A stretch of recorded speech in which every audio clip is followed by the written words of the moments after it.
आगे बढ़ते हैं। हम सबको किसी ना किसी चीज से डर लगता है दुनिया में, राइट? किसी को भूत से डर लगता है, किसी को ऊंचाई से डर लगता है, किसी को फास्ट स्पीड से डर लगता है, किसी को कुछ एनिमल से डर लगता है। पता है स्टॉक मार्केट किससे डरता है? स्टॉक मार्केट भी किसी से डरता है। वो डरता है दो डेविल से। One is fear, second is greed. मैं बात कर रहा हूं कि यहाँ पे स्टॉक मार्केट डरता है, ट्रेडर्स नहीं, स्टॉक मार्केट्स। दो डेविल्स होते हैं स्टॉक मार्केट, एक डर और दूसरा लालच। बहुत छोटे से शब्द होते हैं, डर और लालच। इन दोनों से आपको डरना है। ये दोनों हमारे अंदर नहीं है। आपको डर कब आएगा पता है? आपको फियर कब आएगा? लॉसेस होंगे जब, या प्रॉफिट्स होंगे जब? मैं बताता हूं आपको डर कब आएगा। आपको डर आएगा इस वाली सिचुएशन। आपको डर आएगा प्रॉफिट्स के अंदर कि यार मेरे को 2000 रुपए का प्रॉफिट हुआ है, व्हाट इफ अगर ये चल गया तो? मैं स्क्वायर ऑफ कर देता हूं, मैं मेरी पोजीशन कट कर देता हूं, मैं मेरी पोजीशन को स्क्वायर ऑफ कर देता हूं। ये डर आएगा आपको प्रॉफिट्स के अंदर। फियर का शिकार बन जाओगे आप प्रॉफिट्स के टाइम। काफी लोगों को लगता है कि डर तो लॉसेस से लगता है। आप खुद से सवाल पूछ के देखो, आपके पोर्टफोलियो में कुछ स्टॉक्स ऐसे होंगे जो आपने काफी हाई लेवल पे परचेज किए थे, बट अभी वो काफी लो लेवल पे, एंड फिर भी वो आपके पोर्टफोलियो में हैं। क्यों? क्योंकि लॉसेस से हमें होता है ग्रीड, लालच। लॉसेस हमें बताता है लालच। लॉसेस हमें क्या सिखाता है? लॉसेस हमें बोलता है कि कोई बात नहीं, प्राइस नीचे गिर गई, 100 रुपए की 80 रुपए हुई है, कोई बात नहीं, रख लो, हो सकता है आने वाले टाइम पे बढ़ जाए। लॉस ही तो होगा ज्यादा से ज्यादा 100 रुपए का, कोई बात नहीं, देख लेंगे, बट पड़े रखो, 80 रुपए में देखेंगे, बढ़ जाएगा बात, 80 रुपए से 70 रुपए हो जाएगा। हमारे अंदर और लालच आएगा, यार अब तो प्राइस नीचे आ गई और परचेज कर लेते हैं, ऊपर तो जाएगी जाएगी। 70 से प्राइस 40 रुपए हो जाएगी, हमारे अंदर और ज्यादा लालच आएगा। यार जो चीज हमने 100 रुपए पे परचेज करी वो अब हमें 40 रुपए में मिल रही है, why not buy it more. यहाँ पे काफी लोग अपने एसेट्स बेचने लग जाएंगे। ईयर 1992, स्कैम 1992 के दौरान यही हुआ था। Markets were at life time high, markets अपने लाइफ टाइम हाई पे थे, एंड लोगों ने अपने घर बेचे, अपनी ज्वेलरी बेची, अपनी गाड़ियां बेची। पीपल सोल्ड एवरीथिंग, लोगों ने अपना सब कुछ बेच दिया स्टॉक मार्केट में पैसा डालने के लिए। एंड फिर क्या हुआ? 80 रुपए का 40 रुपए रह गया, 40 का 10 रुपए रह गया। स्टॉक मार्केट को पता है, एक इंटरेस्टिंग फैक्ट बताता हूं। स्टॉक मार्केट में अगर 100 लोग आएंगे ना, फॉर एग्जांपल 100 लोग आए हैं यहाँ पे, इसमें से 95 लॉसेस करेंगे। 95 लोग लॉसेस करने आए हैं, वेरास 5 लोग प्रॉफिट्स करेंगे। ये लॉसेस करेंगे एंड ये लोग प्रॉफिट। बट आपको पता है एक इंटरेस्टिंग फैक्ट स्टॉक मार्केट के बारे में? Stock market is a zero sum game. It's a zero sum game. Zero sum game क्या होता है? जीरो सम गेम होता है जहां पे एक जना हारता है और दूसरा जना जीतता है। हारने वाले का पैसा जीतने वाले के पास जाता है। That is called a zero sum game, and stock market is a zero sum game. अगर आज आपने पैसे डुबोए हैं मार्केट में, अगर आप 10,000 रुपए के साथ आए थे और वो 8,000 रुपए रह गए, तो 2,000 रुपए कहीं ना कहीं इंडिया में किसी और स्क्रीन के सामने बैठे हुए किसी ट्रेडर की जेब में गए, because it is a zero sum game. Stock market is a zero sum game. अगर आज आपने पैसे गंवाए हैं तो कहीं ना कहीं किसी स्क्रीन के सामने कोई ट्रेडर बैठा है जिसके पास वो पैसे गए हैं। आप वो ट्रेडर आपसे ज्यादा डिसिप्लिन था, आपसे ज्यादा पेशेंट था, एंड आपसे ज्यादा कंसिस्टेंट था, एंड यस ऑफ कोर्स आपसे ज्यादा नॉलेज थी उसको। स्टॉक मार्केट, पता है वॉरेन बुफे एक बात कहता है, आई रियली आइडियलाइज हिम।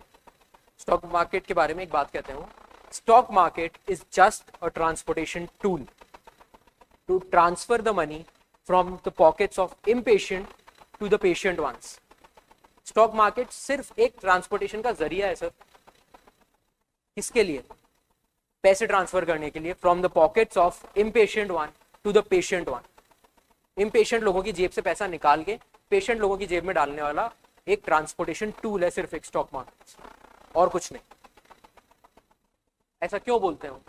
ऐसा इसलिए बोलते हैं because it is a zero sum game.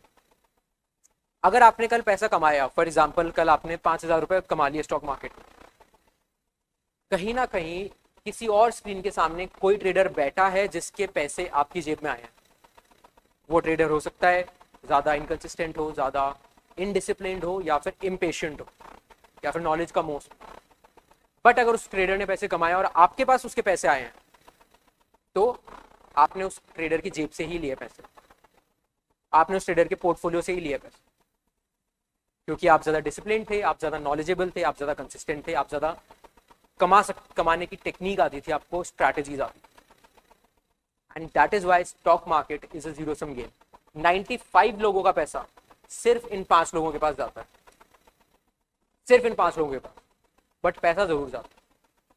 अब आप सोचो, अगर इन 95 लोगों ने 100 रुपए भी लगाए होते, 9500 रुपीज सिर्फ 5 लोगों के पास गए, और अगर इन्होंने भी 100 रुपए लगाए होते ईच, तो इनके 100 रुपए कितने बने? 9500 डिवाइडेड बाय 5 कितना होगा? अराउंड 1900। इन्होंने कितने बनाए? 18x return. 100 रुपए के 1800 रुपए, 1900 रुपए। बट स्टॉक मार्केट है जीरो सम गेम। इन लोगों का पैसा कहीं भी नहीं जाएगा, बीच में कोई पार्टी नहीं है। अगर आपको लग रहा है एक्सचेंज के पास चल जाएगा, अगर आपको लग रहा है गवर्नमेंट के पास चल जाएगा, या बीच में कोई और है जो पैसे ले लेगा, ऐसा कोई पार्टी नहीं। एक्सचेंज है, वो अपना ब्रोकरेज, अपनी फीस लेगा और आपको जाने देगा, स्टैम्प ड्यूटी या जो भी फीस होती है वो लेगा। गवर्नमेंट है, वो आपसे जीएसटी लेगी, टैक्सेस लेगी, and you are free to go. आपका जो ब्रोकर है वो आपसे ब्रोकरेज चार्ज करेगा, जितनी भी ब्रोकरेज चार्ज होती है 1%, 0.20 या 20 रुपए, वो अपनी ब्रोकरेज लेगा, and you are free to go. बीच में कोई पार्टी नहीं है। It is a zero sum game, and that is why हमें हमेशा इन दो चीजों से बचना है, फियर एंड ग्रीड, डर और लालच। प्रॉफिट्स के टाइम पे आपको डर होगा कि यार ये प्रॉफिट कहीं मेरे हाथ से ना निकल जाए, लेट्स ग्रैब इट। ये प्रॉफिट कहीं दूर ना चल जाए, लेट्स ग्रैब इट, ले लेते हैं प्रॉफिट, छोड़ते नहीं है। और लालच, लालच आपको लॉसेस को पकड़ के रखने में हेल्प करेगा। हेल्प नहीं करेगा, क्या करेगा? लालच आपको हमेशा हमेशा प्रॉब्लम देगा, लॉसेस को रोक के रखेगा, वो है लालच। एंड इसलिए आपको लालच से बचना है।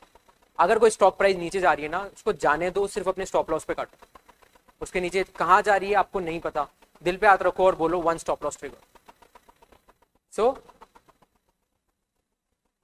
Everyone on this earth trade something और द अदर। इस दुनिया में हर कोई कुछ ना कुछ ट्रेड करता है, कुछ और चीज के लिए। Majority of people trade that time for money. ज्यादातर लोग क्या चीज कमाने के लिए क्या चीज ट्रेड करते हैं, बिना देखे आप लोग बताइए मुझे। आप में से काफी लोग होंगे जो जॉब कर रहे हैं, या काफी लोग होंगे जो बिजनेस कर रहे हैं। आप सब अपना टाइम दे रहे हो, रिटर्न में क्या मिलेगा? रिटर्न में आपको मनी मिलेगा। दे क्या रहे हो आप? टाइम दे रहे हो। You are trading your time for money. आप टाइम दोगे तब आपको पैसा मिलेगा। जॉब में हो, बिजनेस में हो, प्रोफेशनल, आप सेल्फ लर्न प्रोफेशनल हो, सीए, इंजीनियर वगैरह, कुछ भी हो, आप अपना टाइम दोगे पैसे के लिए। एक पता है ट्रेडर क्या करता है? ट्रेडर अपना पैसा लगाता है ताकि उसका टाइम बचे। ट्रेडर अपना पैसा लगाता है और trader trades his money for the time. Trader अपना पैसा लगाएगा ताकि उसका टाइम बचे। ट्रेडर बोलेगा कि ठीक है, मेरे पास पैसे हैं, I will invest this amount, I will trade this with this amount so that I can be financially free in future. Future में मुझे पैसे बचाने हैं, फ्यूचर में मुझे पैसे बनाने हैं, एंड इसीलिए आज मैं पैसा लगा रहा हूं ताकि मेरा टाइम बच सके. A trader always trades his money for the time. Yes. As a successful trader आपको क्या लगता है एक सक्सेसफुल ट्रेडर का मोटिव क्या होता है, एक सक्सेसफुल ट्रेडर का गोल क्या होता है? The goal of a successful trader is to make the best trades. Money second. एक सक्सेसफुल ट्रेडर का गोल ये नहीं होता कि वो पैसा बनाए. पैसा तो आएगा, हमें पता है पैसा आएगा आने वाले टाइम में, पैसा बनेगा ही बनेगा. But the actual goal of a successful trader is to make the best trades. आपका ट्रेड सेटअप इतना शानदार होना चाहिए कि कोई इसमें फ्लॉ नहीं निकाले. आपको खुद के ट्रेड सेटअप पे इतना कॉन्फिडेंस होना चाहिए कि जो मैंने एनालिसिस किया है, जो मैंने टेक्निकल एनालिसिस किया है मेरी ट्रेड्स का, दैट इज द बेस्ट. कोई चैलेंज नहीं कर सकता उसको. And that is why the goal of a successful trader is to make the best trades. Money is secondary. Money is always secondary. पैसा हमेशा सेकेंडरी चीज है. पैसा नहीं आएगा, ये आएगा, वो हम बाद में देखेंगे. सबसे पहले आप अपना ट्रेड सेटअप सही करिए, क्योंकि ट्रेड सेटअप ही सबसे ज्यादा जरूरी है स्टॉक मार्केट.